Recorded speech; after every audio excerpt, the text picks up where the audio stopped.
Channel Punjabi ਦੇਖ ਰਹੇ ਦਰਸ਼ਕਾਂ ਦਾ ਪ੍ਰੋਗਰਾਮ ਫਰੰਟਲਾਈਨ ਵਿੱਚ ਬਹੁਤ-ਬਹੁਤ ਸਵਾਗਤ। ਦੋਸਤੋ ਹਾਜ਼ਰ ਹਾਂ ਅੱਜ ਦੇ ਕੁਝ ਮੁੱਦੇ, ਅੱਜ ਦੀਆਂ ਗੱਲਾਂ ਬਾਤਾਂ ਜਿਨ੍ਹਾਂ ਦੇ ਉੱਤੇ ਪੂਰਾ ਦਿਨ ਕੈਨੇਡਾ ਦੇ ਵਿੱਚ ਚਰਚਾ ਹੁੰਦੀ ਰਹੀ। ਉਹ ਮੁੱਦੇ ਕਿਹੜੇ ਸੀ?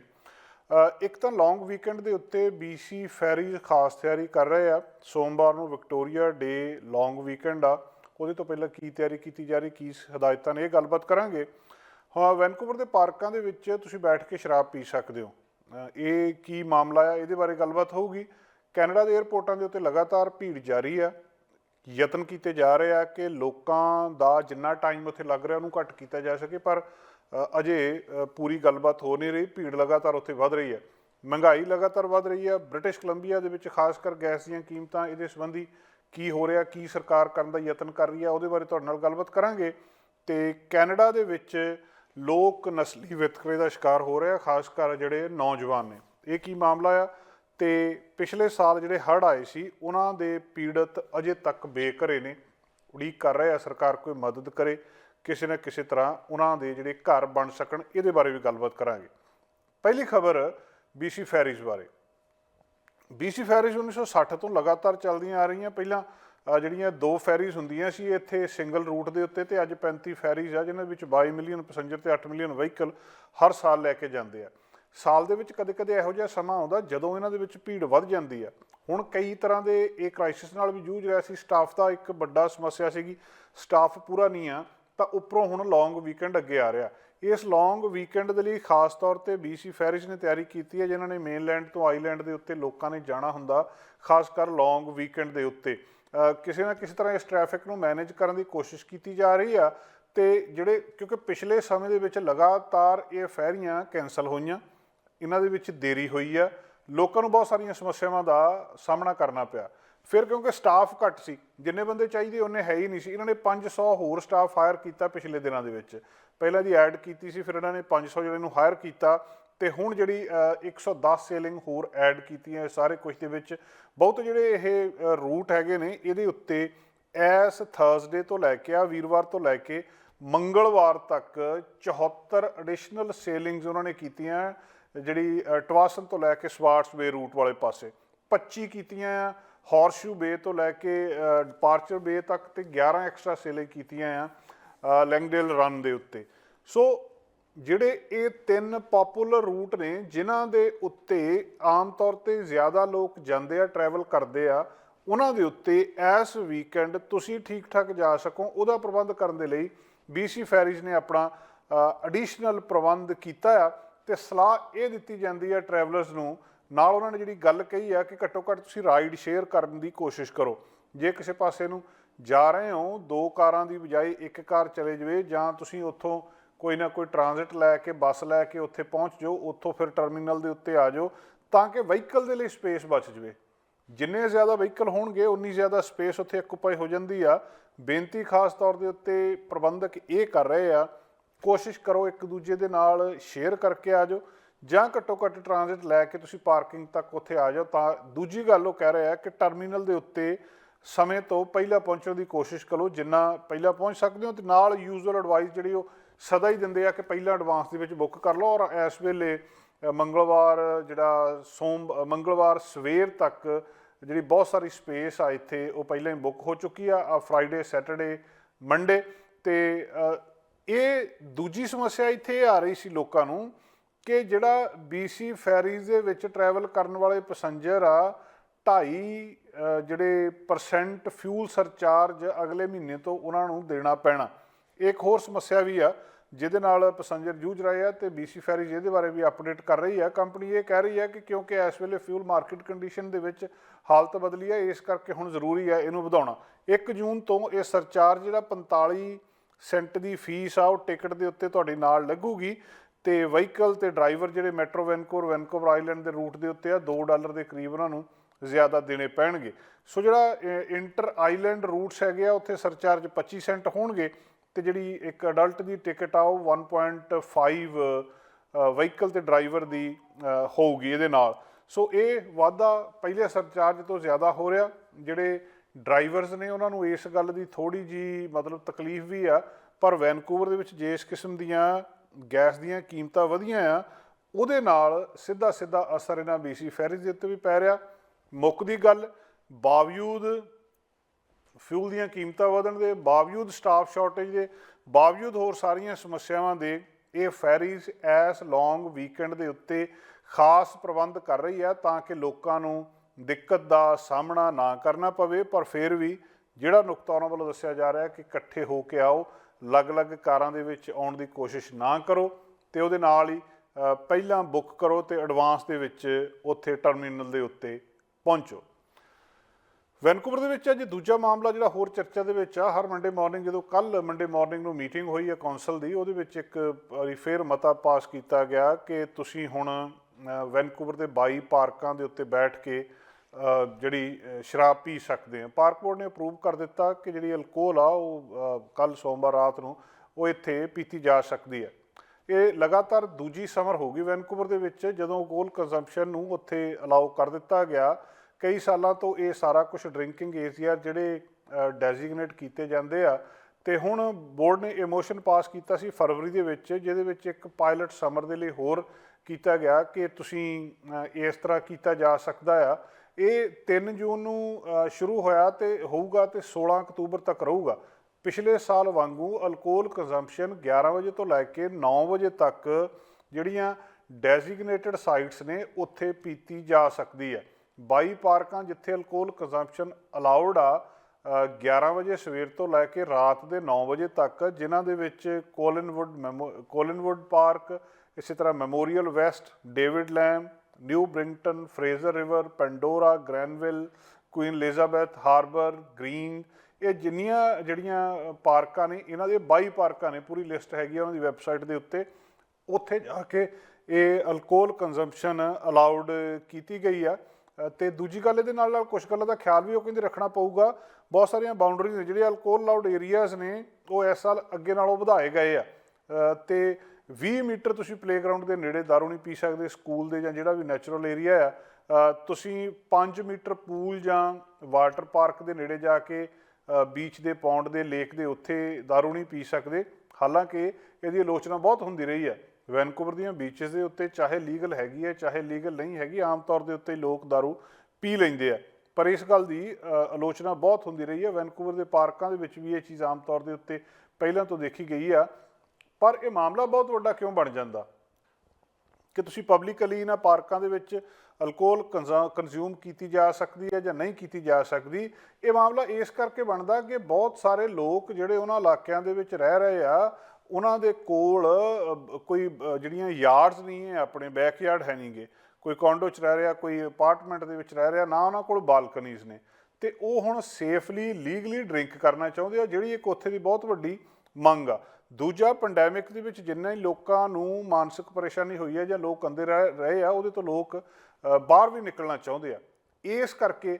ਔਰ ਦੂਜੀ ਗੱਲ, ਹਾਲਾਂਕਿ ਆਊਟਸਾਈਡ ਡਰਿੰਕ ਕਰਨ ਦੇ ਲਈ ਪੈਟੀਓ ਰੈਸਟੋਰੈਂਟਸ ਦੇ ਵਿੱਚ ਬਹੁਤ ਸਾਰੇ ਹੈਗੇ ਆ, ਪਰ ਹਰ ਇੱਕ ਕੋਈ ਅਫੋਰਡ ਨਹੀਂ ਕਰ ਸਕਦਾ ਕਿ ਉਹ ਜਿਹੜੇ ਇਹ ਮਹਿੰਗੇ ਡਰਿੰਕਸ ਹੈਗੀਆਂ ਉੱਥੇ ਰੈਸਟੋਰੈਂਟ ਪੈਟੀਓ ਦੇ ਵਿੱਚ ਉੱਤੇ ਜਾ ਕੇ ਲਵੇ, ਅਤੇ ਨਾ ਹੀ ਲੋਕਾਂ ਦੇ ਬਜਟ ਇਸ ਵੇਲੇ ਅਲਾਓ ਕਰ ਰਹੇ ਆ।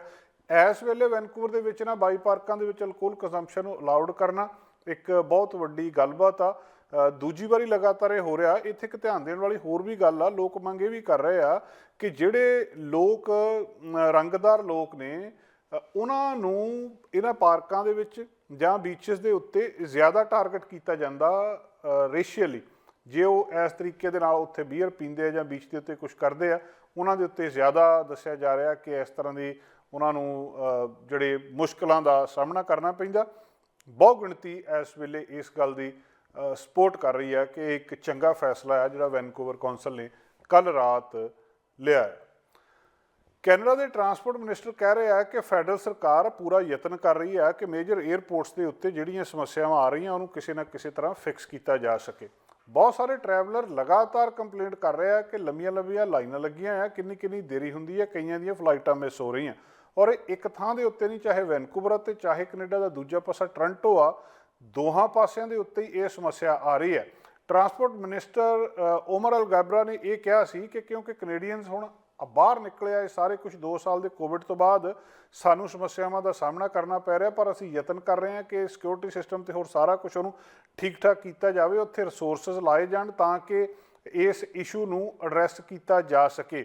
ਪਰ ਅਜੇ ਵੀ ਜਿਹੜੀ ਹੁਣ ਸੂਚਨਾ ਆ ਰਹੀ ਹੈ ਕਿ ਚਾਹੇ ਉਹ ਵੈਨਕੂਵਰ 에ਅਰਪੋਰਟ ਹੈ, ਚਾਹੇ ਟੋਰਾਂਟੋ 에ਅਰਪੋਰਟ ਆ, ਲਗਾਤਾਰ ਲਾਈਨਾਂ ਉੱਥੇ ਲੰਬੀਆਂ ਲੱਗੀਆਂ ਆ। ਲੋਕਾਂ ਨੂੰ ਸਮਾਂ ਬਹੁਤ ਜ਼ਿਆਦਾ ਲੱਗ ਰਿਹਾ ਤੇ ਸਲਾਹ ਦਿੱਤੀ ਜਾਂਦੀ ਹੈ ਕਿ ਤੁਸੀਂ ਜਿੰਨੇ ਸਮਾਂ ਆ ਉਹਦੇ ਤੋਂ ਜਿੰਨਾ ਜ਼ਿਆਦਾ ਪਹਿਲਾਂ ਆ ਸਕਦੇ ਹੋ ਉਹਦੇ ਤੋਂ ਓਨਾ ਜ਼ਿਆਦਾ ਪਹਿਲਾਂ ਪਹੁੰਚੋ ਤਾਂ ਕਿ ਤੁਹਾਡੀ ਜਿਹੜੀ ਵਾਰੀ ਆ ਸਮੇਂ ਸਿਰ ਆ ਸਕੇ। Canadian air transport security authority ਇਹਨੂੰ ਕਿਸੇ ਨਾ ਕਿਸੇ ਤਰ੍ਹਾਂ ਨਾਲ ਡਿਲੇਜ਼ ਨੂੰ ਫਿਕਸ ਕਰਨ ਦੇ ਯਤਨ ਕਰ ਰਹੀ ਆ।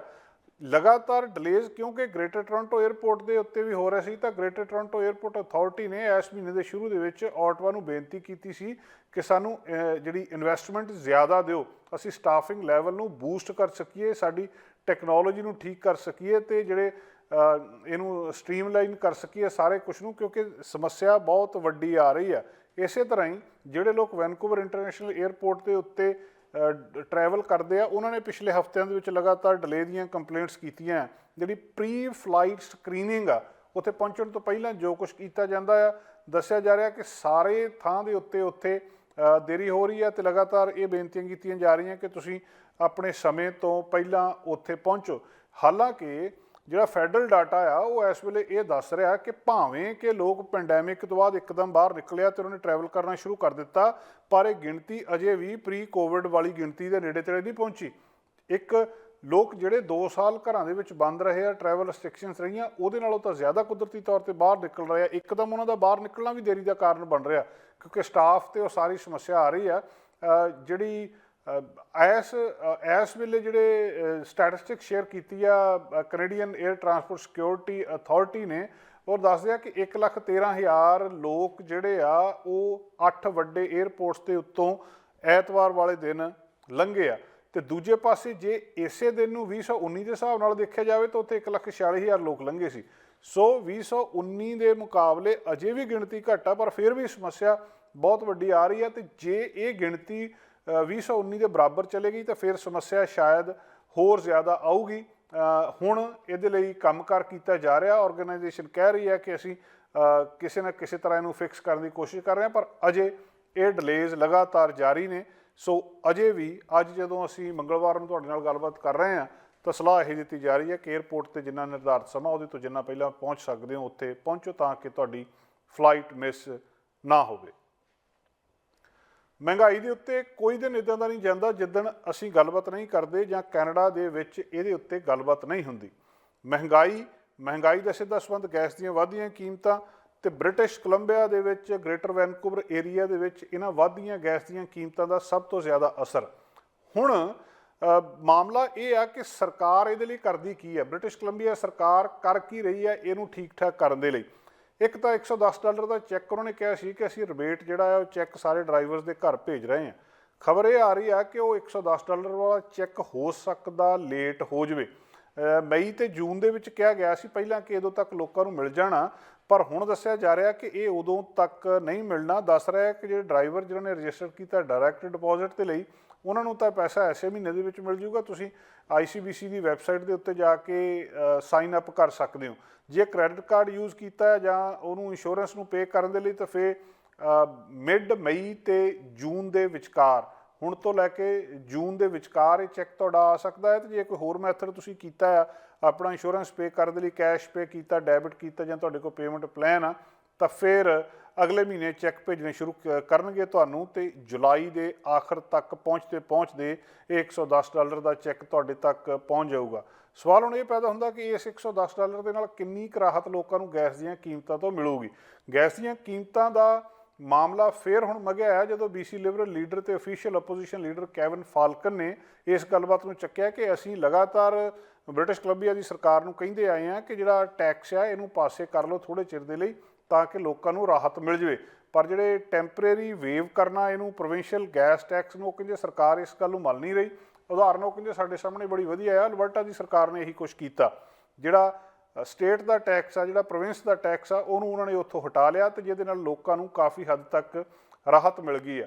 ਪਰ ਹੁਣ ਬ੍ਰਿਟਿਸ਼ ਕੋਲੰਬੀਆ ਦੇ ਵਿੱਚ ਜਿਹੜੀ ਇਹ ਇਨਫਲੇਸ਼ਨ ਆ, ਇਹਦੀ ਦਰਦ ਤਾਂ ਸਾਰਿਆਂ ਨੂੰ ਮਹਿਸੂਸ ਹੋ ਰਿਹਾ ਆ ਤੇ ਉਹਦੇ ਵਿੱਚ ਇਸ ਵੇਲੇ $110 ਦਾ ਚੈੱਕ ਕੁਛ ਕਰਦਾ ਨਜ਼ਰ ਨਹੀਂ ਆਉਂਦਾ।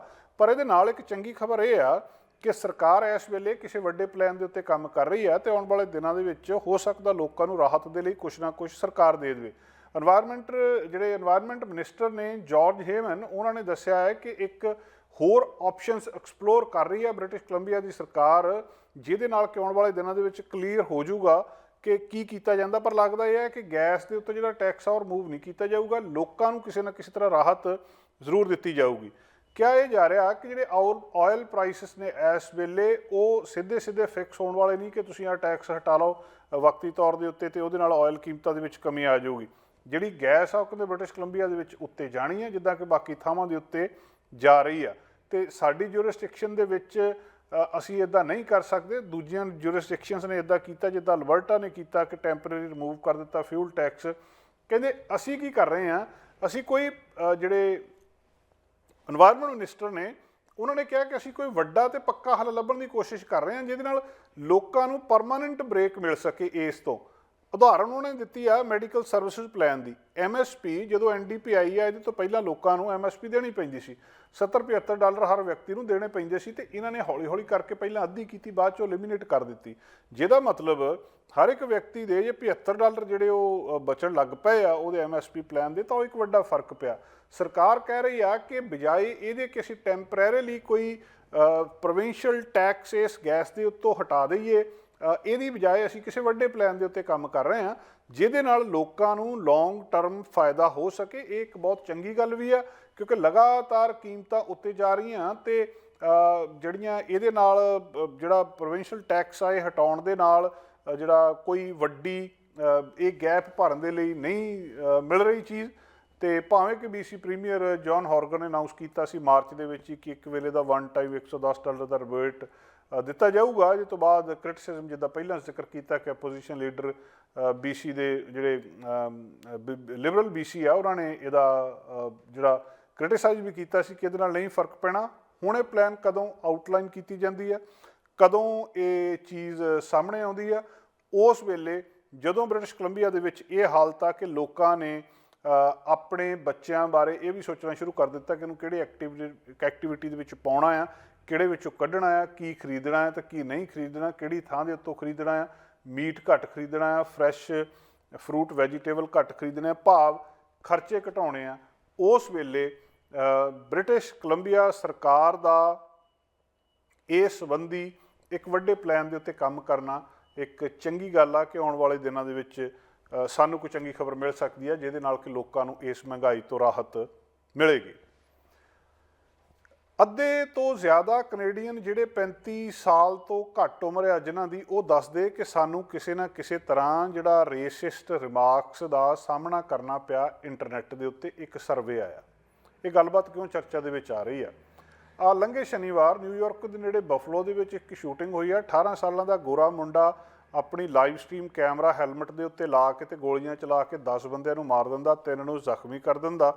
ਉਹਦੇ ਤੋਂ ਪਹਿਲਾਂ ਉਹ ਲਿਖਦਾ ਆ ਕਿ ਮੈਂ ਇੱਦਾਂ ਇੱਦਾਂ ਕਰਕੇ ਜਿਹੜੇ ਇਹ ਕਾਲੇ ਮੂਲ ਦੇ ਲੋਕ ਨੇ ਇਹਨਾਂ ਨੂੰ ਮਾਰ ਦੇਣਾ ਤੇ ਇਹਨਾਂ ਨੇ ਸਾਡੇ ਦੇਸ਼ ਨੂੰ ਖਰਾਬ ਕੀਤਾ ਹੈ ਤੇ ਸਾਨੂੰ ਇਹ ਰਿਪਲੇਸ ਕਰ ਰਿਹਾ ਹੌਲੀ ਹੌਲੀ ਕਰਕੇ। ਉਹਦੇ ਤੋਂ ਬਾਅਦ ਹੁਣ ਇਹ ਸਵਾਲ ਸਾਰੇ ਜਿਹੜੇ ਪ੍ਰਵਾਸ ਕਰਕੇ ਲੋਕ ਇੱਥੇ ਆਏ ਆ ਉਹਨਾਂ ਦੇ ਉੱਤੇ ਪੈਦਾ ਹੋਣਾ ਸ਼ੁਰੂ ਹੋ ਗਿਆ ਕਿ ਉਹਨਾਂ ਦੇ ਨਾਲ ਵਾਪਰਦਾ ਕੀ ਆ। ਕੈਨੇਡਾ ਦੇ ਵਿੱਚ 35 ਸਾਲ ਤੋਂ ਘੱਟ ਉਮਰ ਦੇ ਅੱਧੋਂ ਜ਼ਿਆਦਾ ਲੋਕ ਕਹਿ ਰਹੇ ਆ ਕਿ ਸਾਨੂੰ ਇਸ ਕਿਸਮ ਦੇ ਰੇਸਿਜ਼ਮ ਦਾ ਸ਼ਿਕਾਰ ਹੋਣਾ ਪਿਆ ਆਨਲਾਈਨ। 42% ਸਾਰੇ ਰਿਸਪੋਂਡੈਂਟ ਕਹਿ ਰਹੇ ਆ ਕਿ ਆਨਲਾਈਨ ਸਰਵੇ ਦੇ ਵਿੱਚ ਜਿਹੜਾ ਲੈਜਰ ਨੇ ਇਹ ਕੀਤਾ ਆ ਤੇ ਜਿਹੜੀ ਕੈਨੇਡੀਅਨ ਸਟੱਡੀਜ਼ ਦੇ ਐਸੋਸੀਏਸ਼ਨ ਫਾਰ ਕੈਨੇਡੀਅਨ ਸਟੱਡੀਜ਼ ਦੇ ਉਹਦੇ ਨਾਲ ਉਹ ਕਹਿ ਰਹੇ ਆ ਕਿ ਇਹਨਾਂ ਨੂੰ ਜਿਹੜੀ ਸਾਈਬਰ ਸਪੇਸ ਆ ਉਹਦੇ ਉੱਤੇ ਇਹਨਾਂ ਗੱਲਾਂ ਦਾ ਸਾਹਮਣਾ ਕਰਨਾ ਪਿਆ।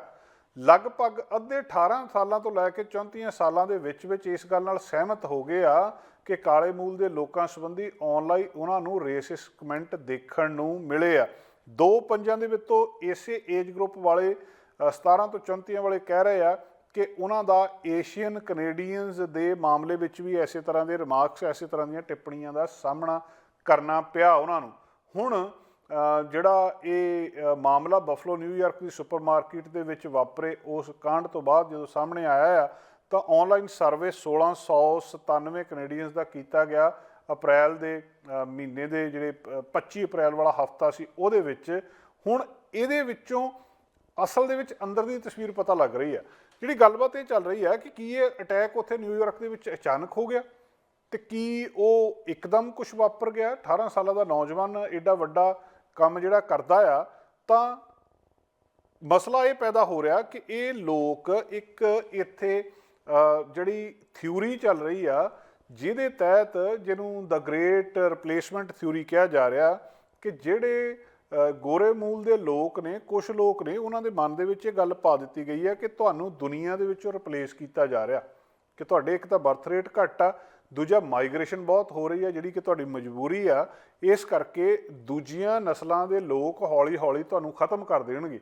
ਤੇ ਇਹਦੀ ਇੰਡੀਕੇਸ਼ਨ ਦੇਖਣ ਦੇ ਲਈ ਜਦੋਂ ਇਹ ਸਰਵੇ ਅਸੀਂ ਕੈਨੇਡਾ ਦੇ ਵਿੱਚ ਦੇਖਦੇ ਹਾਂ ਤਾਂ ਆਨਲਾਈਨ 35 ਸਾਲ ਤੋਂ ਘੱਟ ਉਮਰ ਦੇ ਲੋਕਾਂ ਦੇ ਨਾਲ ਇਹ ਕੁਛ ਨਿੱਤ ਵਾਪਰ ਰਿਹਾ। ਜੇ ਵਾਪਰ ਰਿਹਾ, ਇਹਦਾ ਮਤਲਬ ਸਮਾਜ ਦੇ ਕਿਸੇ ਨਾ ਕਿਸੇ ਹਿੱਸੇ ਦੇ ਵਿੱਚ ਇਹ ਚੀਜ਼ ਪਈ ਹੈ, ਨਫ਼ਰਤ ਪਈ ਹੈ, ਤੇ ਜਿਹੜੀ ਫਿਰ ਕਿਸੇ ਨਾ ਕਿਸੇ ਤਰੀਕੇ ਨਾਲ ਇਸ ਤਰ੍ਹਾਂ ਬਾਹਰ ਆਉਂਦੀ ਹੈ, ਜਿਸ ਤਰ੍ਹਾਂ ਨਿਊਯਾਰਕ ਦੇ ਵਿੱਚ ਇਹ ਘਟਨਾ ਦੇ ਵਿੱਚੋਂ ਬਾਹਰ ਗੱਲਬਾਤ ਬਾਹਰ ਆਈ ਹੈ। ਜਿਹੜੇ ਨਾਨ ਵਾਈਟ ਰਿਸਪੋਂਡੈਂਟ ਨੇ ਉਹ ਜ਼ਿਆਦਾ ਇਹਦੇ ਉੱਤੇ ਉਹਨਾਂ ਦੇ ਇਸ ਗੱਲ ਦੇ ਅਟੈਕ ਹੋ ਰਹੇ ਆ। 5 ਦੇ ਵਿੱਚੋਂ 3 ਨਾਨ ਵਾਈਟ ਰਿਸਪੋਂਡੈਂਟ ਇਹ ਕਹਿ ਰਹੇ ਆ ਕਿ ਉਹਨਾਂ ਨੂੰ ਇਮੀਗ੍ਰੈਂਟਸ ਬਾਰੇ ਜਿਹੜਾ ਕੋਈ ਨਾ ਕੋਈ ਇਸ ਤਰ੍ਹਾਂ ਦਾ ਰਿਮਾਰਕਸ ਦੇਖਣ ਨੂੰ ਮਿਲਿਆ ਆ। ਇਹ ਗੱਲਬਾਤ ਨੇ ਹੁਣ ਚਿੰਤਾ ਵੀ ਪੈਦਾ ਕੀਤੀ ਆ, ਫਿਕਰ ਵੀ ਪੈਦਾ ਕੀਤਾ ਕਿ ਲਗਾਤਾਰ ਇਸ ਤਰ੍ਹਾਂ ਦਾ ਨਫ਼ਰਤ ਭਰੀਆਂ ਗੱਲਾਂ ਬਾਤਾਂ ਆਨਲਾਈਨ ਜਿਹੜੀਆਂ ਦਿਖਣੀਆਂ। ਇਸ ਵਰਗ ਦੇ ਉੱਤੇ ਇਹ ਵੀ ਗੱਲ ਕਿ 35 ਸਾਲਾਂ ਤੋਂ ਥੱਲੇ ਹੀ ਕਿਉਂ ਜ਼ਿਆਦਾ ਇੱਦਾਂ ਦੇ ਹਮਲੇ ਹੋ ਰਹੇ ਆ ਜਾਂ ਇੱਦਾਂ ਦੀਆਂ ਗੱਲਾਂ ਉਹਨਾਂ ਦੇ ਸਾਹਮਣੇ ਕਰਨ ਆ ਰਹੀਆਂ, ਉਹਦਾ ਇੱਕ ਕਾਰਨ ਇਹ ਵੀ ਦੱਸਿਆ ਜਾ ਰਿਹਾ ਕਿ ਕਿਉਂਕਿ ਬਹੁਤ ਸਾਰੇ 35 ਸਾਲ ਤੋਂ ਘੱਟ ਉਮਰ ਵਾਲੇ ਲੋਕ ਹੀ ਆਨਲਾਈਨ ਜਾਂਦੇ ਆ, ਕੋਈ ਜ਼ਿਆਦਾ ਇੰਟਰਨੈਟ ਦੀ ਵਰਤੋਂ ਕਰਦੇ ਆ, ਤੇ ਇਸ ਕਰਕੇ ਉਹਨਾਂ ਨੂੰ ਇਹਦੇ ਵਿੱਚ ਜ਼ਿਆਦਾ ਚੀਜ਼ਾਂ ਨਜ਼ਰ ਆਉਂਦੀਆਂ। ਦੂਜੀ ਗੱਲ, ਟੋਰਾਂਟੋ ਪੁਲਿਸ ਨੇ ਵੀ ਇੱਕ ਗੱਲਬਾਤ ਪਿਛਲੇ ਸਮੇਂ ਦੇ ਵਿੱਚ ਦਿੱਤੀ ਆ ਕਿ ਉਹਨਾਂ ਦੇ ਸ਼ਹਿਰ ਦੇ ਵਿੱਚ ਜਿਹੜੀ ਐਂਟੀ ਏਸ਼ੀਅਨ ਹੇਟ ਕ੍ਰਾਈਮ ਆ ਉਹਦੇ ਵਿੱਚ ਲਗਾਤਾਰ ਵਾਧਾ ਹੋ ਰਿਹਾ। 2021 ਦੇ ਵਿੱਚ ਸਭ ਤੋਂ ਜ਼ਿਆਦਾ ਨੰਬਰ ਹੇਟ ਕ੍ਰਾਈਮ ਦਾ ਇਸ ਸ਼ਹਿਰ ਦੇ ਵਿੱਚ ਆਇਆ ਔਰ ਲੋਕਾਂ ਨੂੰ ਟਾਰਗੇਟ ਕੀਤਾ ਗਿਆ ਐਥਨਿਕ ਜਾਂ ਨੈਸ਼ਨਲ ਓਰੀਜਨ ਦੇ ਨਾਲ। ਜਦੋਂ ਦਾ ਇਹ ਡਾਟਾ ਇਕੱਠਾ ਕਰਨਾ ਸ਼ੁਰੂ ਕੀਤਾ 1993 ਤੋਂ ਲੈ ਕੇ, ਮਤਲਬ 1993 ਤੋਂ ਲੈ ਕੇ 2021 ਦੇ ਵਿੱਚ ਪਹਿਲੀ ਵਾਰ ਇੱਦਾਂ ਦੀ ਹਾਲਤ ਆਈ ਹੈ ਕਿ ਲੋਕਾਂ ਨੂੰ ਨਸਲਵਾਦੀ ਟਿੱਪਣੀਆਂ ਦਾ ਸਾਹਮਣਾ ਕਰਨਾ ਪਿਆ। ਪੁਲਿਸ ਦੇ ਕੋਲ ਜਾ ਕੇ ਲੋਕਾਂ ਨੇ ਗੱਲਬਾਤ ਦੱਸੀ ਆ ਕਿ 4 ਜਿਹੜੇ ਵੱਡੀ ਗੱਲ ਜਿਹੜੇ 4 ਹੇਟ ਮੋਟੀਵੇਟਡ ਅਸੌਲਟ ਉੱਥੇ ਹੋਏ ਆ, ਜਿਨ੍ਹਾਂ ਦੇ ਵਿੱਚ ਸਿੱਧਾ ਚੀਨ ਦੇ ਉੱਤੇ ਦੋਸ਼ ਲਾਇਆ ਗਿਆ ਸੀ ਕਿ ਕੋਵਿਡ-19 ਤੁਸੀਂ ਫੈਲਾਇਆ। ਸੋ ਰੇਸਿਜ਼ਮ ਦਾ ਕੋਈ ਵੀ ਰੂਪ, ਜਿਹੜੀ ਨਫ਼ਰਤ ਆ, ਚਾਹੇ ਉਹ ਵਕਤੀ ਤੌਰ ਦੇ ਉੱਤੇ ਆ ਕਿ ਕਿਉਂਕਿ ਉੱਥੋਂ ਕੋਵਿਡ ਆਇਆ ਇਸ ਕਰਕੇ ਤੁਹਾਡੇ ਨਾਲ ਅਸੀਂ ਵਿਤਕਰਾ ਕਰ ਰਹੇ ਹਾਂ ਜਾਂ ਰਿਮਾਰਕਸ ਦੇ ਰਹੇ ਹਾਂ, ਜਾਂ ਇਸ ਗੱਲ ਕਰਕੇ ਵੀ ਇਹਨਾਂ ਲੋਕਾਂ ਨੇ ਇੱਥੇ ਆ ਕੇ ਸਾਡੀ ਥਾਂ ਲੈ ਲੈਣੀ ਆ, ਤੇ ਜਿਹਦੇ ਵਿੱਚੋਂ ਫਿਰ ਇਹ ਇੱਦਾਂ ਦੀਆਂ ਘਟਨਾਵਾਂ ਨਿਕਲਦੀਆਂ ਆ। ਇਹ ਸੱਚਮੁੱਚ ਚਿੰਤਾਜਨਕ ਘਟਨਾਵਾਂ ਨੇ, ਇਹ ਕਿਸੇ ਨਾ ਕਿਸੇ ਤਰ੍ਹਾਂ ਖਤਮ ਹੋਣੀਆਂ ਚਾਹੀਦੀਆਂ। ਅਗਲੀ ਖਬਰ ਕਿ ਜਦੋਂ ਪਿਛਲੇ ਸਾਲ ਹੜ੍ਹ ਆਏ ਨੇ ਫਰੇਜ਼ਰ ਵੈਲੀ ਦੇ ਵਿੱਚ, ਬ੍ਰਿਟਿਸ਼ ਕੋਲੰਬੀਆ ਦੇ ਵਿੱਚ, ਗਰਮੀਆਂ ਫੇਰ ਅੱਗੇ ਆ ਗਈਆਂ ਨੇ, ਤੇ ਇਹਦੇ ਤੋਂ ਬਾਅਦ ਜਿਸ ਤਰ੍ਹਾਂ ਦੀ ਗਰਮੀ ਪੈਣੀ ਹੈ ਤੇ ਕੁਦਰਤੀ ਆਫਤਾਂ ਆਉਣੀਆਂ, ਲੋਕ ਅਜੇ ਵੀ ਜਿਹੜੇ ਉਡੀਕ ਰਹੇ ਆ ਕਿ ਉਹਨਾਂ ਨੂੰ ਕਿਸੇ ਨਾ ਕਿਸੇ ਤਰ੍ਹਾਂ ਕੰਪਨਸੇਟ ਕੀਤਾ ਜਾਵੇ ਤੇ ਉਹਨਾਂ ਦੇ ਘਰ ਵਾਪਸ ਪਹਿਲਾਂ ਵਰਗੇ ਬਣ ਜਾਣ। ਜਿਹੜਾ ਹੋਪ ਦੇ ਨੇੜੇ ਤੇੜੇ ਬਹੁਤ ਸਾਰੇ ਥਾਵਾਂ ਦੇ ਉੱਤੇ, ਜਿੱਦਾਂ ਕੋਕੋਹਿਲਾ ਰਿਵਰ ਸੀ, ਜਿਹੜੇ ਉਹਦੇ ਕੰਢੇ ਦੇ ਉੱਤੇ ਲੋਕ ਵਸਦੇ ਸੀ, ਉਹਨਾਂ ਦੇ ਘਰ ਤਬਾਹ ਹੋ ਗਏ ਸੀ। ਲੋਕਾਂ ਨੇ ਆਪਣੀਆਂ ਕਹਾਣੀਆਂ ਇਸ ਵੇਲੇ ਜਿਹੜੀਆਂ ਸਾਂਝੀਆਂ ਕੀਤੀਆਂ ਕਿ ਕਿੰਨਾ ਵਧੀਆ ਉੱਥੇ ਦਾ ਮੌਸਮ ਹੁੰਦਾ, ਕਿੰਨਾ ਵਧੀਆ ਲੱਗਦਾ ਉਸ ਦਰਿਆ ਨੂੰ ਵਗਦੇ ਦੇਖਣਾ, ਤੇ ਉੱਥੇ ਚਿੜੀਆਂ ਚਹਿਚਹਾਉਂਦੀਆਂ। ਪਰ ਜਦੋਂ ਪਿਛਲੇ ਸਾਲ ਜਿਹੜੇ ਹੜ੍ਹ ਆਏ ਆ ਉਹਦੇ ਤੋਂ ਬਾਅਦ ਜਿੱਦਾਂ ਉਹ ਘਰ ਤਬਾਹ ਹੋਏ ਆ, ਉਹਦੇ ਤੋਂ ਬਾਅਦ ਹੁਣ ਤੱਕ ਵੀ ਲੋਕਾਂ ਨੂੰ ਪ੍ਰੋਪਰ ਥਾਂ ਨਹੀਂ ਮਿਲੇ। ਨਵੰਬਰ ਦੇ ਵਿੱਚ ਜਿਸ ਤਰ੍ਹਾਂ ਉੱਥੇ ਹਿਸਟੋਰਿਕ ਰੇਨਫਾਲ ਹੋਈ ਆ, ਫਲੱਡਸ ਹੋਈ ਆ ਬ੍ਰਿਟਿਸ਼ ਕੋਲੰਬੀਆ ਦੇ ਵਿੱਚ, ਉਹਨੇ 1100 ਦੇ ਕਰੀਬ ਬ੍ਰਿਟਿਸ਼ ਕੋਲੰਬੀਆ ਵਿੱਚ ਰਹਿਣ ਵਾਲੇ ਲੋਕਾਂ ਨੂੰ ਉਹਨਾਂ ਦੇ ਘਰਾਂ ਤੋਂ ਬੇਘਰ ਕਰ ਦਿੱਤਾ, ਡਿਸਪਲੇਸ ਕਰ ਦਿੱਤਾ। 1100, ਤੇ ਉਹ 1100 ਦੇ ਵਿੱਚ ਬਹੁਤ ਸਾਰੇ ਲੋਕ ਇਹੋ ਜਿਹੇ ਆ ਜਿਹੜੇ ਯਤਨ ਕਰ ਰਹੇ ਆ ਕਿ ਸਰਕਾਰ ਕਿਸੇ ਨਾ ਕਿਸੇ ਤਰ੍ਹਾਂ ਉਹਨਾਂ ਨੂੰ ਕੁਛ ਨਾ ਕੁਛ ਕੰਪਨਸੇਟ ਕਰੇ, ਤੇ ਜਿਹੜੇ ਰੈਂਟ ਤੇ ਰਹਿ ਰਹੇ ਆ ਉਹਨਾਂ ਦੇ ਲਈ ਵੀ ਓਡੀ ਸਮੱਸਿਆ ਆ। ਜਿਹੜੇ ਰੈੱਡ ਕਰਾਸ ਨੇ ਰੇਜ਼ ਕੀਤਾ ਸੀ $40 ਮਿਲੀਅਨ ਉਹਨਾਂ ਲੋਕਾਂ ਦੇ ਲਈ ਜਿਨ੍ਹਾਂ ਦੇ ਉੱਤੇ ਇਹਨਾਂ ਹੜ੍ਹਾਂ ਦਾ ਅਸਰ ਹੋਇਆ ਸੀ। ਜਨਵਰੀ ਤੱਕ 17 ਮਿਲੀਅਨ ਜਿਹੜਾ ਡਿਸਟਰੀਬਿਊਟ ਕੀਤਾ ਗਿਆ ਸੀ, ਜਿਹੜੇ ਇਵੈਕੂਏਸ਼ਨ ਰਿਲੇਟਡ ਜਿਹੜੇ ਐਮਰਜੈਂਸੀ ਫਾਈਨੈਂਸ਼ੀਅਲ ਅਸਿਸਟੈਂਸ ਸੀ, ਤੇ 7200 ਐਲੀਜੀਬਲ ਹਾਊਸ ਹੋਲਡਸ ਨੂੰ ਇਹ ਰਕਮ ਦੇ ਦਿੱਤੀ ਗਈ ਸੀ। ਪਰ ਅਜੇ ਵੀ ਲੋਕ, ਜਦੋਂ ਕਿ ਸਮਾਂ ਫੇਰ ਅੱਗੇ ਆ ਰਿਹਾ, ਗਰਮੀਆਂ, ਤੇ ਉਹਦੇ ਤੋਂ ਬਾਅਦ ਫੇਰ ਜਿਹੜੇ ਹੁਣ ਇਸ ਵੇਲੇ ਹਾਰਵੈਸਟਿੰਗ ਦਾ ਜਿਹੜਾ ਫਸਲਾਂ ਦਾ ਸੀਜ਼ਨ ਆ, ਮੌਸਮ ਜਦੋਂ ਖੁੱਲ੍ਹਣਾ ਆ, ਲੋਕ ਅਜੇ ਵੀ ਘਰਾਂ ਦੇ ਵਿੱਚ ਜਾਣ ਦੀ ਉਡੀਕ ਕਰ ਰਹੇ ਆ। ਲੋਕ ਮੰਗ ਕਰ ਰਹੇ ਕਿ ਸਾਡੇ ਜਿੰਨੇ ਦੇ ਘਰ ਸੀਗੇ ਘੱਟੋ ਘੱਟ ਸਾਨੂੰ ਉਨੀ ਕੰਪਨਸੇਸ਼ਨ ਦਿੱਤੀ ਜਾਵੇ ਜਾਂ ਅੱਜ ਦੇ ਹਿਸਾਬ ਨਾਲ ਉਹਨਾਂ ਦੀ ਰਿਪੇਅਰ ਕੀਤੀ ਜਾਵੇ। ਲੋਕ ਅਜੇ ਵੀ ਬਹੁਤ ਸਾਰੇ ਲੋਕ ਉਹਨਾਂ ਹੜ੍ਹਾਂ ਕਾਰਨ ਆਪਣੇ ਘਰਾਂ ਤੋਂ ਬੇਘਰੇ ਹੋਏ ਬੈਠੇ ਨੇ। ਅਸੀਂ ਅੱਜ ਇੱਕ ਮਾਮਲੇ ਬਾਰੇ ਗੱਲਬਾਤ ਕਰਨ ਦੇ ਲਈ AMC ਇੰਸ਼ੋਰੈਂਸ ਪਹੁੰਚੇ ਹਾਂ। ਮਾਮਲਾ ਇਹ ਆ, ਵਹੀਕਲ ਦੇ ਪਿੱਛੇ ਬ੍ਰਿਟਿਸ਼ ਕੋਲੰਬੀਆ ਦੇ ਵਿੱਚ ਜਿਹੜੀ ਲਾਇਸੈਂਸ ਪਲੇਟ ਹੁੰਦੀ ਆ ਉਹਦੇ ਥੱਲੇ ਡੈਕਲ ਲੱਗਿਆ ਹੁੰਦਾ, ਜਿਹੜਾ ਇੱਕ ਸਟਿੱਕਰ ਲੱਗਿਆ ਹੁੰਦਾ ਜਿਹਦੇ ਉੱਤੇ ਇਹ ਦੱਸਿਆ ਹੁੰਦਾ ਕਿ ਇਹ ਗੱਡੀ ਦਾ ਇੰਸ਼ੋਰੈਂਸ ਕਦੋਂ ਐਕਸਪਾਇਰ ਆ। ਜਿੱਦਾਂ ਇੱਥੇ 21 ਜੂਨ 2022 ਲਿਖਿਆ ਆ। ਕਈ ਗੱਡੀਆਂ ਇਸ ਵੇਲੇ ਬ੍ਰਿਟਿਸ਼ ਕੋਲੰਬੀਆ ਦੇ ਵਿੱਚ ਚੱਲਦੀਆਂ ਸਾਨੂੰ ਨਜ਼ਰ ਆ ਰਹੀਆਂ ਜਿਹੜੀਆਂ 1 ਮਈ 5 ਮਈ 10 ਮਈ 12 ਮਈ ਨੂੰ ਐਕਸਪਾਇਰ ਹੋਈਆਂ, ਪਰ ਇਹ ਡੈਕਲਸ ਇਹ ਸਟਿੱਕਰ ਉਹਨਾਂ ਦੇ ਪਿੱਛੇ ਉਸੇ ਤਰ੍ਹਾਂ ਲੱਗੇ ਨੇ ਅਜੇ ਵੀ। ਹੁਣ ਪਤਾ ਇਹ ਲੱਗਦਾ ਕਿ ਇਹ ਹੁਣ ਜ਼ਰੂਰੀ ਨਹੀਂ ਹੈ ਬ੍ਰਿਟਿਸ਼ ਕੋਲੰਬੀਆ ਦੇ ਵਿੱਚ ਇਹ ਡੈਕਲਸ ਲਾਉਣੇ। ਪਹਿਲਾਂ ਕੀ ਹੁੰਦਾ ਸੀ, ਕੋਈ ਗੱਡੀ ਅੱਗੇ ਜਾਂਦੀ ਸੀ ਸਾਡੇ, ਉਹਦੇ ਉੱਤੇ ਮੰਨ ਲਓ ਕਿ ਜਿਹੜਾ ਉਹ ਐਕਸਪਾਇਰਡ ਹੁੰਦਾ ਸੀ ਜਾਂ ਕਈ ਵਾਰੀ ਬੰਦੇ ਨੂੰ ਚੇਤਾ ਭੁੱਲਿਆ ਹੁੰਦਾ ਸੀ, ਅਸੀਂ ਉਹਨੂੰ ਦੱਸ ਦਿੰਦੇ ਸੀ ਕਿ ਭਾਈ ਤੇਰਾ ਇੰਸ਼ੋਰੈਂਸ ਜਿਹੜਾ ਐਕਸਪਾਇਰ ਆ, ਡੇਟ ਦੇਖ ਕੇ ਪਤਾ ਲੱਗ ਜਾਂਦਾ ਸੀ। ਪੁਲਿਸ ਵੀ ਇਸ ਸਟਿੱਕਰ ਨੂੰ, ਇਸ ਡੈਕਲ ਨੂੰ ਦੇਖ ਕੇ ਦੱਸਦੀ ਸੀ, ਉਹਨੂੰ ਪਤਾ ਲੱਗ ਜਾਂਦਾ ਸੀ ਕਿ ਇੰਸ਼ੋਰੈਂਸ ਜਿਹੜਾ ਐਕਸਪਾਇਰ ਆ। ਹੁਣ ਕਈ ਇੱਦਾਂ ਦੇ ਇਨਸੀਡੈਂਟਸ ਸਾਹਮਣੇ ਆ ਰਹੇ ਆ ਜਿਹਦੇ ਵਿੱਚ ਅਗਲੀ ਗੱਡੀ ਵਾਲੇ ਨੂੰ ਪਿਛਲੀ ਗੱਡੀ ਵਾਲਾ ਇਸ਼ਾਰਾ ਕਰਕੇ ਰੋਕ ਕੇ ਦੱਸ ਰਿਹਾ ਕਿ ਭਾਈ ਤੇਰੇ ਪਿੱਛੇ ਜਿਹੜਾ ਇੰਸ਼ੋਰੈਂਸ ਆ ਉਹ ਐਕਸਪਾਇਰ ਆ। ਮਾਮਲਾ ਕੀ ਹੈ ਇਹ? ਹੁਣ ਇਹ ਡੈਕਲ ਜ਼ਰੂਰੀ ਨਹੀਂ ਦੱਸੇ ਜਾ ਰਹੇ। ਗੁਰਨੀਤ ਕੌਰ ਹੋਣਾ ਤੋਂ ਅਸੀਂ ਇਹ ਜਾਣਕਾਰੀ ਲੈਂਦੇ ਹਾਂ। ਗੁਰਨੀਤ ਜੀ, 10 ਮਈ 12 ਮਈ 1 ਮਈ ਕਈਆਂ ਦੇ ਐਕਸਪਾਇਰਡ ਇਹ ਡੈਕਲਸ ਪਿੱਛੇ ਲੱਗੇ, ਕੀ ਮਾਮਲਾ ਜੀ? ਸੋ ਬੇਸਿਕਲੀ ਪਹਿਲਾਂ ਤਾਂ ਮੈਂ ਸਾਰੇ ਸਰੋਤਿਆਂ ਨੂੰ ਸਤਿ ਸ਼੍ਰੀ ਅਕਾਲ ਬੁਲਾਉਣਾ ਚਾਹੁੰਦੀ ਹਾਂ। ਸੋ ਇਫੈਕਟਿਵ May 1 ICBC ਨੇ ਇਹ ਲੈਮੀਨੇਟ ਕਰਤੇ ਜਿੰਨੇ ਵੀ ਡੈਕਲ ਆਪਾਂ ਜਦੋਂ ਰਿਨੂਅਲ ਕਰਦੇ ਸੀ ਜਾਂ ਨਿਊ ਪਲੇਟ ਆਪਾਂ ਕੋਈ ਵਹੀਕਲ ਬਾਏ ਕਰਦੇ ਸੀ, ਨਵੀਂ ਪਲੇਟ ਲਾਉਂਦੇ ਸੀਗੇ, ਆਪਾਂ ਨੂੰ ਸਟਿੱਕਰ ਦਿੱਤਾ ਜਾਂਦਾ ਸੀ ਡਿਫਰੈਂਟਲੀ। ਸਾਰੇ ਈਅਰ ਦਾ ਡਿਫਰੈਂਟ ਕਲਰ ਹੁੰਦੇ ਸੀਗੇ, ਗ੍ਰੀਨ ਦੇ ਵਿੱਚ, ਫਿਰ ਔਰੰਜ ਦੇ ਵਿੱਚ, ਐਵਰੀ ਈਅਰ ਦਾ ਨਵਾਂ ਕਲਰ ਹੁੰਦਾ ਸੀ, just to show that they have a valid coverage on the policy. ਜਿੱਦਾਂ ਤੁਸੀਂ ਹੁਣੇ ਮੈਂਸ਼ਨ ਕੀਤਾ ਵੀ ਹਾਂਜੀ ਪਿਛਲੀਆਂ ਕਾਰਾਂ ਵਾਲੇ ਦੱਸ ਦਿੰਦੇ ਸੀ ਵੀ ਤੁਹਾਡੀ ਐਕਸਪਾਇਰ ਆ। ਹੁਣ May 1 ਤੋਂ ICBC ਨੇ ਸਾਰੇ ਡੈਕਲਸ ਐਲੀਮੀਨੇਟ ਕਰਤੇ ਆ, ਰਿਟਾਇਰ ਕਰਤੇ ਆ। So there will be no decal on the vehicles. ਜਿਹੜੀਆਂ ਇਫੈਕਟਿਵ May 1 ਔਨਵਰਡ ਕੋਈ ਵੀ ਰਿਨੂਅਲਸ ਹੋਣੀਆਂ ਉਹਨਾਂ 'ਤੇ ਡੈਕਲ ਨਹੀਂ ਲਾਇਆ ਜਾ ਰਿਹਾ। ਤੁਸੀਂ ਦੇਖ ਸਕੋਗੇ ਪਾਲਿਸੀਆਂ ਜਾਂ ਵਹੀਕਲਸ ਦੇ ਉੱਤੇ ਐਕਸਪਾਇਰ ਡੈਕਲ ਲੱਗੇ ਹੋ ਜਦੋਂ ਵਧੀ ਜਾਂਦੇ ਆਪਾਂ ਨੈਕਸਟ ਈਅਰ ਦੇ ਹੈੱਡ ਵੱਲ ਨੂੰ। ਤੇ ਇਹ ਉਹਨਾਂ ਨੇ ਕਿਹਾ ਵੀ ਹੁਣ ਅੱਗੇ ਤੋਂ ਮਿਲਣੇ ਨਹੀਂ, ਤੇ ਜਿਹੜੇ ਪਿਛਲੇ ਲੱਗੇ ਰਹਿਣਗੇ ਕਿ ਲਾ ਦੇਣ? ਸੋ ਉਹਨਾਂ ਨੇ ਕਿਹਾ ਇਹ ਡੈਕਲ ਤੁਸੀਂ ਕਲਾਇੰਟ ਲਾ ਸਕਦਾ ਆ, ਰਿਮੂਵ ਕਰ ਸਕਦਾ ਆ, ਇਹਨੂੰ ਕਵਰ ਕਰ ਸਕਦਾ ਆ, ਇਹਨੂੰ ਇੱਦਾਂ ਹੀ ਐਕਸਪਾਇਰ ਵੀ ਰੱਖ ਸਕਦਾ ਆ। ਤੇ ਜੇ ਇੱਦਾਂ ਵੀ ਰੱਖ ਸਕਦਾ, ਮਤਲਬ ਕਈ ਲੋਕਾਂ ਨੂੰ ਹੁੰਦਾ ਕਿ ਸਾਨੂੰ ਡੇਟ ਯਾਦ ਰਹਿ ਜਾਂਦੀ, ਇੱਦਾਂ ਵੀ ਰੱਖੇ ਜਾ ਸਕਦੇ? ਇੱਦਾਂ ਵੀ ਰੱਖੇ ਜਾ ਸਕਦੇ ਆ। ਕਸਟਮਰ ਤੇ ਉਹਨਾਂ ਨੇ ਛੱਡ ਦਿੱਤਾ ਹੈ, ਤੁਸੀਂ ਇਹਨੂੰ ਕਵਰ ਕਰਨਾ ਕਵਰ ਕਰ ਲਓ। ਉਹਨਾਂ ਨੇ ਕਿਹਾ ਵੀ ਤੁਸੀਂ ਇਹ 'ਤੇ ਕੋਈ ਵੀ ਸ਼ਾਈਨੀ ਚੀਜ਼ ਨਾ ਲਾਓ, ਰਾਈਟ, ਜਿੰਨਾ ਤੁਹਾਡੀ ਉਹਨਾਂ ਨੂੰ ਵਿਜ਼ਿਬਿਲਿਟੀ 'ਚ ਪ੍ਰੋਬਲਮ ਹੋਵੇ ਪਲੇਟ ਦੇਖਣ ਦੀ, ਬਟ ਤੁਸੀਂ ਬਲੈਕ ਮਾਰਕਰ ਦੇ ਨਾਲ ਕਵਰ ਕਰ ਸਕਦੇ ਆ, ਟੇਪ ਨਾਲ ਤੁਸੀਂ ਟੇਪ ਲਾ ਸਕਦੇ ਆ, ਤੁਸੀਂ ਰੱਖਣਾ ਇੱਦਾਂ ਰੱਖ ਸਕਦੇ ਆ, ਰਿਮੂਵ ਕਰਨਾ ਰਿਮੂਵ ਕਰ ਸਕਦੇ ਆ। ਤੁਹਾਡਾ ਕਹਿਣ ਦਾ ਮਤਲਬ ਕਿ 1 ਮਈ ਤੋਂ ਬਾਅਦ ਇਹਦਾ ਹੁਣ ਕੋਈ ਮਤਲਬ ਨਹੀਂ ਰਹਿ ਗਿਆ? 1 ਮਈ ਤੋਂ ਬਾਅਦ ਇਹਦੇ 'ਤੇ ਅੱਗੇ 2 ਡੈਕਲ ਆਉਂਦੇ ਸੀ। ਪਹਿਲਾਂ ਇੱਕ ਡੇ ਵਾਲਾ ਜਿਹਾ ਦੱਸਦਾ ਸੀ ਵੀ ਇੰਨੀ ਤਰੀਕ ਨੂੰ ਮੁੱਕਣੀ ਆ ਤੇ ਇਸ ਮਹੀਨੇ ਨੂੰ ਮੁੱਕਣੀ ਆ, ਨਾ ਹੁਣ ਡੇ ਵਾਲਾ ਰਹਿ ਗਿਆ ਨਾ ਹੁਣ ਈਅਰ ਵਾਲਾ ਰਹਿ ਗਿਆ। ਸੋ ਦੋਨੇ ਡੈਕਲ ਐਗਜ਼ਿਸਟ ਨਹੀਂ ਹੁਣ ਕਰਦੇ, ਭਾਵੇਂ ਉਹ ਛੋਟੀ ਕਾਰ ਹੈ ਚਾਹੇ ਉਹ ਵੱਡਾ ਸੈਮੀ ਟਰੱਕ ਹੈ, ਕਿਸੇ 'ਤੇ ਵੀ ਡੈਕਲ ਨਹੀਂ ਲਾਇਆ ਜਾ ਰਿਹਾ ਹੁਣ। ਇਹ ਕੀਤਾ ਕਿਉਂ? ਇਹ ਤੇ ਪਹਿਲਾਂ ਕਿਉਂ ਕੀਤਾ ਜਾਂਦਾ ਸੀ? ਇਹਦਾ ਕਾਰਨ ਕੀ ਹੈ ਜੀ? ਸੋ ਬੇਸਿਕਲੀ ਇਹ ICBC ਕਾਫੀ ਟਾਈਮ ਤੋਂ ਆਨਲਾਈਨ ਜਾਣ ਦੀ ਕੋਸ਼ਿਸ਼ ਕਰ ਰਹੀ ਸੀ। ਜਦੋਂ ਆਪਣੇ ਪੈਂਡੈਮਿਕ ਹੋਇਆ ਆ, ICBC ਨੂੰ ਸਭ ਤੋਂ ਜ਼ਿਆਦਾ ICBC ਰਿਨੂਅਲ ਕਰਨ ਦੇ ਵਿੱਚ ਸਾਰਿਆਂ ਨੂੰ ਜ਼ਿਆਦੀਆਂ ਔਖੀਆਂ ਆਈਆਂ, ਬਿਕੋਜ਼ ਆਨਲਾਈਨ ਤੁਸੀਂ ਘਰ ਬੈਠੇ ਨਹੀਂ ਕਰ ਸਕਦੇ ਸੀ, ਤੁਹਾਨੂੰ ਫਿਜ਼ੀਕਲੀ ਡੈਕਲ ਲੱਗਿਆ ਹੋਣਾ ਚਾਹੀਦਾ ਸੀਗਾ। ਸੋ ਉਹ ਚੀਜ਼ ਨੂੰ ਮੱਦੇ ਨਜ਼ਰ ਕਰਦੇ ਹੋਏ ਤਾਂ ਇਹਨਾਂ ਨੇ ਇਹ ਆਨਲਾਈਨ ਰਿਨੂਅਲ ਇੰਟਰੋਡਿਊਸ ਕੀਤੀ ਆ। ਆਨਲਾਈਨ ਰਿਨੂਅਲ ਤਾਂ ਹੀ ਪੋਸੀਬਲ ਸੀਗੀ ਕਿਉਂਕਿ ਇਹ ਡੈਕਲ ਤੁਸੀਂ ਜਾਂ ਤਾਂ ਕਲਾਇੰਟ ਨੂੰ ਮੇਲ ਕੀਤੇ ਜਾਂਦੇ, which will be like lot of work. So ਇਸੇ ਕਰਕੇ ਉਹਨਾਂ ਨੇ ਆਨਲਾਈਨ ਰਿਨੂਅਲਸ ਵੀ ਇਫੈਕਟਿਵ May 1 ਤੋਂ ਹੀ ਲਾਂਚ ਹੋਈਆਂ ਆ, ਅਤੇ ਨਾਲ ਹੀ ਉਹਨਾਂ ਨੇ May 1 ਤੋਂ ਡੈਕਲ ਜਿਹੜੇ ਆ ਉਹ ਵੀ ਲੈਮੀਨੇਟ ਕਰਤੇ ਆ। ਸੋ ਬੇਸਿਕਲੀ ICBC ਨੇ ਜਿੰਨੇ ਵੀ ਇਹ ਸਟਿੱਕਰ ਸੀਗੇ, ਜਿੱਦਾਂ ਹੁਣ ICBC ਦਿੰਦੀ ਸੀਗੀ, ਉਹਨਾਂ ਦੇ ਇੰਸਟੈਡ ਉਹਨਾਂ ਨੇ 1 ਟਾਈਮ ਗ੍ਰਾਂਟ RCMP ਨੂੰ ਦੇ ਦਿੱਤੀ। ਸੋ ਉਹ ਜਿਹੜੇ 2 ਮਿਲੀਅਨ RCMP ਨੂੰ ਦਿੱਤੇ, ਉਹਨਾਂ ਨੇ ਆਪਣੇ ਜਿਹੜੇ ਸਕੈਨਿੰਗ ਡਿਵਾਈਸਿਸ ਸੀਗੇ ਉਹ ਅਪਗ੍ਰੇਡ ਕਰਕੇ ਇੰਸਟੈਡ ਆਫ ਡੈਕਲ ਸਕੈਨ ਕਰਦੀਆਂ ਸੀ ਜਿਹੜੀਆਂ ਪਹਿਲੀਆਂ ਡਿਵਾਈਸਿਸ, ਹੁਣ ਉਹ ਸਟਿੱਕਰ ਨੂੰ ਨਹੀਂ ਸਕੈਨ ਕਰਦੀਆਂ, ਉਹ ਪਲੇਟ ਨੂੰ ਸਕੈਨ ਕਰਦੀਆਂ ਆ। ਸੋ ਇਸ ਕਰਕੇ policeman can still C that ਤੁਹਾਡੇ 'ਤੇ ਇੰਸ਼ੋਰੈਂਸ ਹੈਗੀ ਆ ਜਾਂ ਨਹੀਂ ਹੈਗੀ। ਹਾਂ, ਇੰਡੀਵਿਜੂਅਲ ਨਹੀਂ ਦੇਖ ਸਕਦਾ, ਪਰ policeman still can see that. Thank you very much, ਮਿਹਰਬਾਨੀ।